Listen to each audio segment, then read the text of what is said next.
કહેતા હતા ને એમને કંઈક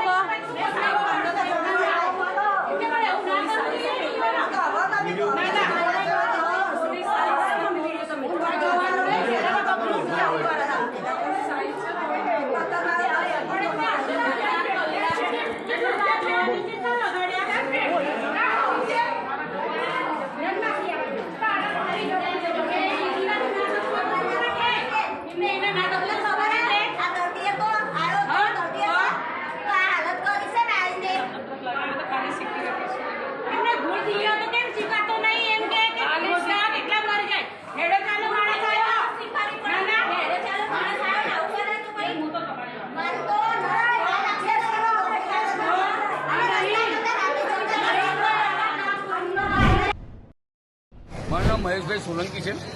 હું એક સામાજિક આગેવાન છું। હું 2:30 વાગે બપોરે સૂતો હતો અને મારી પાસે ફોન આવ્યો કે ભાઈ સવારે 4 વાગે અમને ગળામાં દુખાવો થયો હતો અને અમે દવાખાને લાવ્યા। પછી એમને દવા આપી અને અમને ઘરે મોકલ્યા કાર્ડ લેવા। અમે કાર્ડ લઈને આવ્યા પછી એમને કે એમને એટેક છે ને એક નળી બ્લોક છે એમ કરી અને પછી એ મારી સાથે વાત કરતો હતો, જેવી રીતે આપણે વાતચીત કરીએ એવી રીતે વાતચીત કરતો હતો। પછી બીજા ડૉક્ટર આવીને કહે છે કે એક નળી બ્લોક છે ને ઓપરેશન કરવું પડશે। એટલે એક નળી બ્લોક છે એટલે કે એટેક આવ્યો છે અને એક નળી બ્લોક છે એનું ઓપરેશન કરવું પડશે। પછી ઓપરેશન થિયેટરમાં ગયા, પછી હજુ સુધી બહાર આવ્યા। ઓપરેશન થિયેટરમાં ગયા પછી હજુ સુધી બહાર આવ્યા નથી અને નથી કોઈ પરિવારના ડૉક્ટરે કીધું કે ભાઈ શું તકલીફ છે કે કેવું છે, એમની તબિયત કેવી છે, એવું કોઈ કહેતા કોઈએ કીધું નથી। હા, આયુષ્માન કાર્ડ તમે કહ્યું આયુષ્માન કાર્ડ લેવા મોકલ્યા અને દરેક ડૉક્ટરો દરેક હોસ્પિટલમાં તો એક જ નહીં છે, આ લોકો મા અમૃતમ કાર્ડને આયુષ્માન કાર્ડ જોવો છે એટલે પૈસાના ગાંડા થઈ જાય પૈસા। આ પૂર્વ એમએલએની આ હોસ્પિટલ છે બરાબર, એના વિશે તમે શું કહેશો? ભાજપના પૂર્વ એમએલએ છે ભાઈ, અત્યારે જે બી કૌભાંડ થાય છે એ બધા તમને મને બેને ખબર છે હવે કે કોના હોય છે હાથ, કોઈ સામાન્ય વ્યક્તિના હાથ હોતા નથી। શેરકોટડા ખાતે આવેલ કાકડી હોસ્પિટલમાં એક દર્દી હતા જેમનું નામ હતું અરવિંદભાઈ પરમાર અને તેઓ અમરાઈવાડીના રહેવાસી છે। આજે એમનું અહીંયા વહેલી સવારે જ્યારે એમને છાતીમાં દુખાવો પડ્યો હતો તો એમને અત્રે હોસ્પિટલ ખાતે લાવવામાં આવેલા હતા।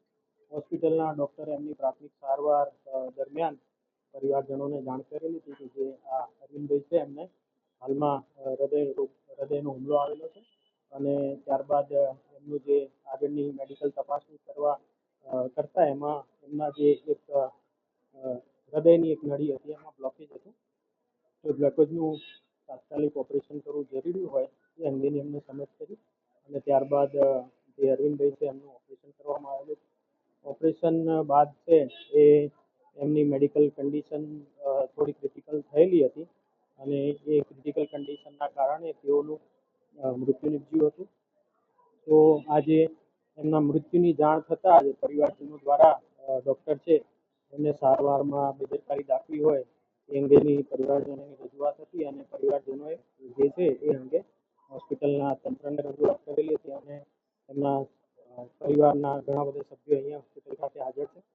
બનાવની જાણ થતાં જ પોલીસ પણ તાત્કાલિક કાકડી હોસ્પિટલ ખાતે પહોંચેલ છે અને હાલમાં જે છે પરિવારજનોને એમના મૃત્યુનું જે કંઈ એમના ડૉક્ટરો તરફથી જે પણ તે બેદરકારી કે જેના પણ એમના જે આક્ષેપો છે એ બાબતે એમને અત્યારે હાલમાં જે એમના પરિવારજનનું મૃત્યુ થયું છે તો એનું અકસ્માત મોતની જાહેરાત જે છે લેવામાં આવી રહી છે અને ત્યારબાદ એસડીએમ એક્ઝિક્યુટિવ મેજિસ્ટ્રેટની હાજરીમાં આ જે મરણ જનાર છે એમનું રિક્વેસ્ટ પંચનામું કરી અને આગળની પોસ્ટમોર્ટમની કાર્યવાહી કરવા માટે મોકલી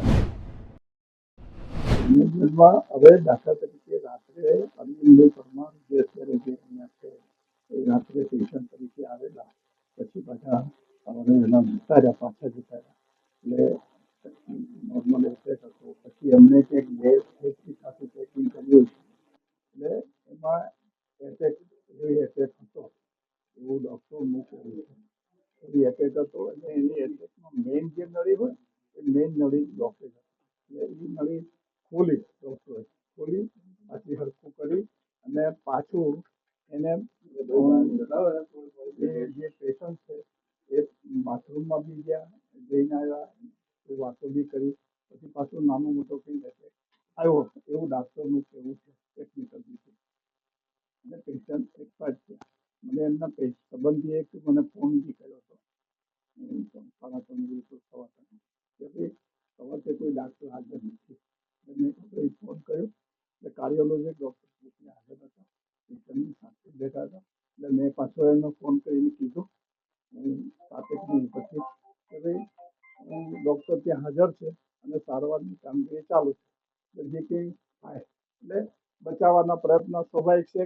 હવે અમે તો અહીંયા સિસ્ટમ એવી છે કે કોઈ પણ દર્દી ઇમરજન્સીમાં આવે એટલે પહેલા સારવાર સીધી જ કરવી છે. કોઈ દિવસો કે પૈસા છે, કાર્ડ છે કે નથી, એ કોઈ દિવસ કરતા નથી. અમારી તો સંસ્થાની આ વર્ષો પરિવારજનો બેદરકારીનો આક્ષેપ કર્યો છે ડોક્ટરો ઉપર.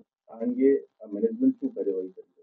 એ અમે તો એવું કહેવા માંગીએ છીએ કે ભાઈ આ પોસ્ટમોર્ટમ કરાવડાવો અને પોસ્ટમોર્ટમ થશે અને એમાં જે કંઈ નીકળતું હોય ને જે કાયદેસરની કાર્યવાહી પોલીસ કરશે એમાં અમે એમાં સપોર્ટ કરવા તૈયાર છીએ. બેદરકારી દેખાવાથી તબીબો સામે મેનેજમેન્ટ કોઈ કાર્યવાહી કરશે? નહીં, જે કંઈ દાખલા તરીકે જે કંઈ કાર્યવાહી દાખલા તરીકે મેનેજમેન્ટની પોલીસ કરશે ને, મેનેજમેન્ટ સાથે જે કંઈ અમારો જે આમાં દોષ લાગતો હશે કે જે દાખલા તરીકે જે લાગતું હોય કે ભાઈ ખરેખર કંઈ કરતા નથી, એટલે અમે તો આ સિસ્ટમ અમારી અહીંયા છે કે જે કંઈ સારવાર કરીએ છીએ ખરેખર દર્દીને સારું કેમ થાય એ ધ્યેયથી કરી રહ્યા છે.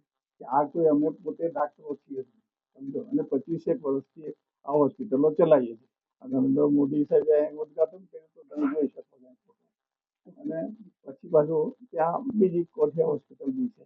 એટલે અમે અમારું આ પ્રયત્ન છે કે પોલીસ કહે છે પરિવારજનોને શું આશ્વાસન આપો છો? તેમને ન્યાય માંગે છે તો કોઈ જગ્યાએ તમને પરિવારજનો તો સ્વાભાવિક છે કે એનું કોઈ માણસ એક્સપાયર થયું હોય તો ગમે હોય, ઉંમર હોય, નાની હોય કે મોટી હોય, દરેકને દુઃખ હોય, સ્વાભાવિક વસ્તુ છે.